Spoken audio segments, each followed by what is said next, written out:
When I became a mom, I expected that it would be easy to manage being a mom, a friend, a spouse, and a housewife because no one around me really talked about their struggles. I felt like a complete failure because I thought that I was the only one that couldn't keep it all together.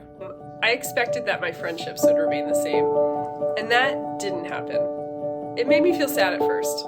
I became a mom for the second time. I thought I would have as much support as I did the first time, but I didn't. I struggled to bond with my new baby. My relationship suffered, and I dealt with severe undiagnosed postpartum depression. I felt so alone and so resentful. I expected to bring my babies home right away. Instead, we spent almost 3 months in the NICU, and that made me feel resentful and pretty jealous of other moms for a while. I expected and I was told that I would receive a significant amount of help from my spouse, and that's not at all what happened. It made me feel overwhelmed and exhausted from never having a moment for self-care. I expected to be happy and stress-free. But then my daughter had significant mental health and behavioral challenges.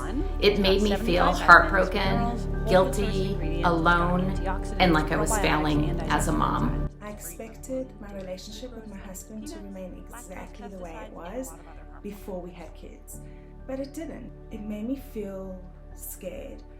I thought it would be easy, but then postpartum anxiety happened and I felt like a failure. I expected my partner and I to share the day-to-day and the mental load equally, and it made me feel overwhelmed. I expected to intuitively know what my babies needed, and I found out that I didn't speak baby and I didn't always know. This made me feel inadequate. I expected to breastfeed exclusively, but had little to no milk supply after being diagnosed with a postpartum thyroid disease. No one tells you about all the ways that can stop you being able to breastfeed. Not being able to made me feel like I wasn't good enough and my body was failing me.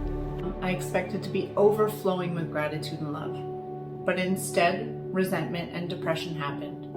It made me feel like a fraud.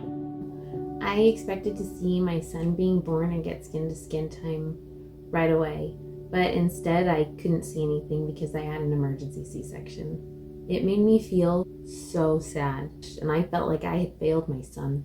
I expected to feel more complete somehow. Instead, it felt like whole pieces of who I was were literally disintegrating. And it made me feel so lost and so guilty for wanting those pieces back.